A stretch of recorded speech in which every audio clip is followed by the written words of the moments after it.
Well, hello, beautiful souls. How are you today? I hope you are doing well. Today I come to you with something a little more on the serious side. I'm sorry, my glasses are crooked, so I'm just going to take them off. Besides, my eyes are. I'm super tired. My energy has been super zapped lately.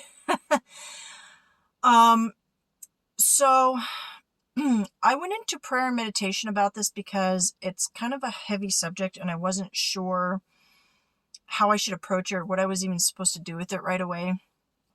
So I had a dream and it was very disturbing. And when I woke up from the dream, and it was different parts to the dream, but there were two parts in particular that really stood out to me. And I had this impression when I woke up in the morning that it didn't really pertain to me personally. It does, but not so much as it was. The word I was hearing was prophetic, and I get very uncomfortable with that word because I don't claim to be a prophetess. I don't claim to prophesy or anything like that.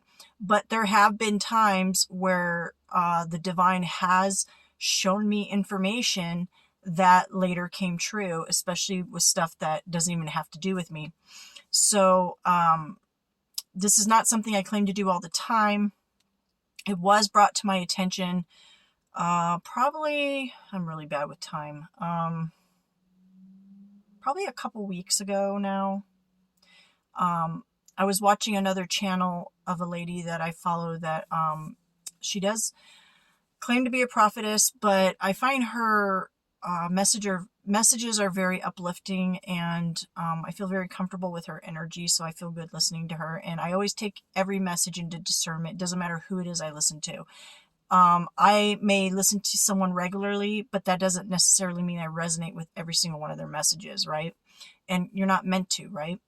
So, but something she had said stood out to me for some reason, and it was that some people right now that are already doing quote unquote light work, right? So people that are out there helping others to awaken, helping others on their journey.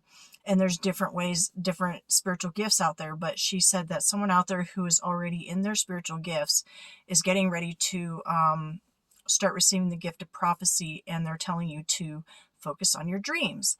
And at the time I heard that, I was like, oh, well, they must not mean me, because I don't really do the prophecy thing.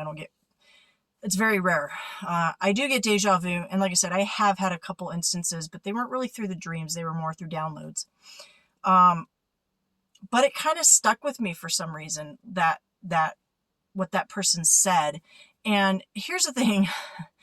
On the spiritual journey, there's no like guidebook that says, what does it feel like when you start getting your spiritual gifts? Like, I think because of Hollywood and because of religions kind of making spiritual gifts out to be certain ways, and Hollywood makes things look a certain way.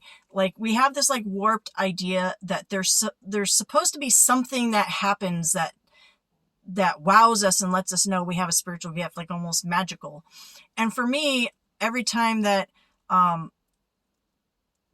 gift has been shown or elevated, it's been very subtle, and if I wasn't really in tune, I might have missed it. You know what I mean? So I try to not have expectations of what it's going to look like or feel like if and when God gives me a spiritual gift, or I have a couple different ones that I use, and they want me to reiterate, everybody has spiritual gifts, okay?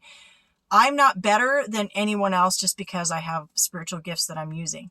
It's just that the spiritual gifts I've been given with are very specific and are going to help a very specific group of people on the planet. That's what I signed up for when I reincarnated into this lifetime, is I agreed to these spiritual gifts and that I would develop them over time and use them to help other people.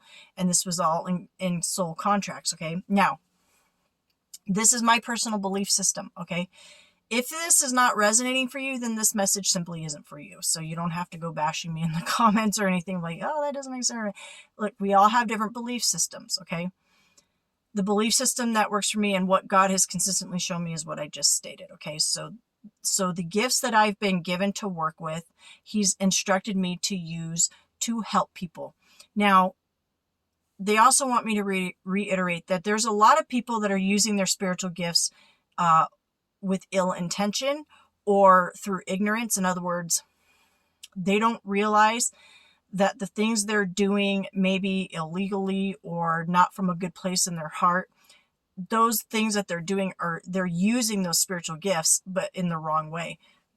So the gifts themselves are not good or bad. They're neutral.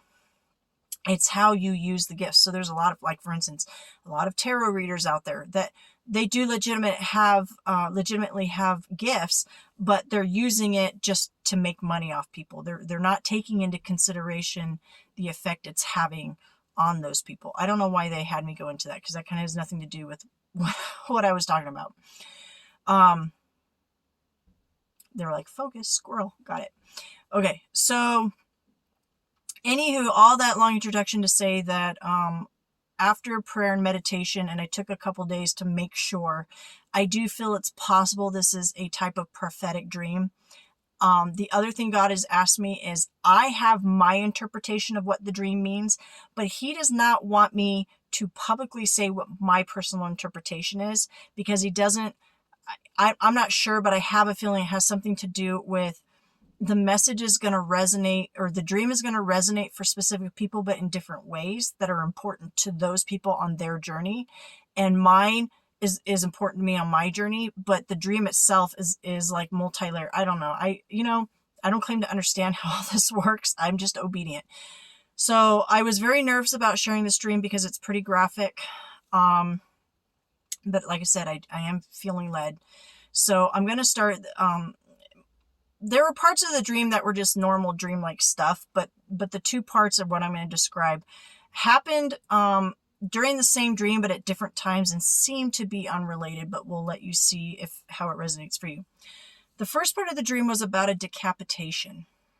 Now, I'm going to explain what I saw, and then I guess it's going to resonate for somebody. I don't know how this is all going to work, okay? So as I was seeing this person get decapitated, it was a very clean cut. I did not know this person. The head came off and went to the side, and my attention was drawn to the body and the neck area. Okay, they do want me to mention throat chakra area, and they also want me to mention, because of some research I did, the part of the head that was tossed to the side included cutting off at the throat chakra, the third eye, and the crown chakra. So the head, the spiritual head, was removed from the body. Okay, that's all they want me to say on that part. Where they cut off at the neck, I could see like what appeared to be what would look like the throat area, but like a circle part pulled with blood.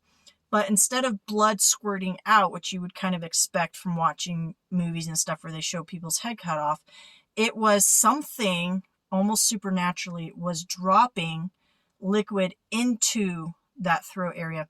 And it looked similar to the blood. So it was like a red liquid, and it was just dripping into that little pool of blood in that throat area. Now, important to note was, when I witnessed this happen, I wasn't scared.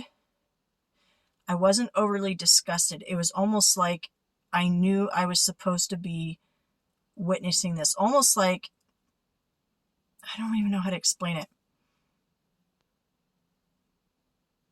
Like, I didn't know it was going to happen, but I knew I was supposed to be seeing this, like witnessing it for a very specific reason. Sorry, it's my son. I told them I was going to be in the car doing this message really quick. I have all my kids, and they're super, super noisy today, so this would not have worked in the house. Okay, so that was that part of the dream. Now, another part of the dream was I was driving in a truck down to a river, and I turned to the right and was going up the river, but I was going against the flow. So it was flowing downstream and I was driving upstream. And then I got to this place in the river where it was full of dead bodies. Okay. And I kind of was like, oh my gosh, what's going on? And I was trying to turn around, but the dead bodies were everywhere. So I had to drive on top of the dead bodies. And I remember feeling very bad about that. Like, oh my God, I don't want to be driving on top of these dead bodies, but they were everywhere. And then there was a guy there who was like, hey, can you help us move the bodies? And I was like, I'm sorry, I can't help you. And so a couple things to notice in that dream is I was driving upstream while the river was flowing downstream. All of the dead bodies that I saw were in an area of the river that was dry. There was no water. And so they want me to mention the importance of that is water in dreams represent emotion. Okay. The other thing is all the bodies were facing downstream. Okay. All the bodies were facing downstream. The part that they were in, there was no water. Now, how I felt when I came across this, again, I was not shocked. I wasn't disgusted. It was almost like I had this knowing that this was going to happen. And the way I describe it is like, almost like if someone were to try to warn you, so the example they're giving me, like, imagine a village down in the bottom of a river, right? And at the top of the river, there's a dam. And let's say someone saw that the dam was getting ready to break. And so they ran down to the village and they tried to warn everybody, like, you need to get out.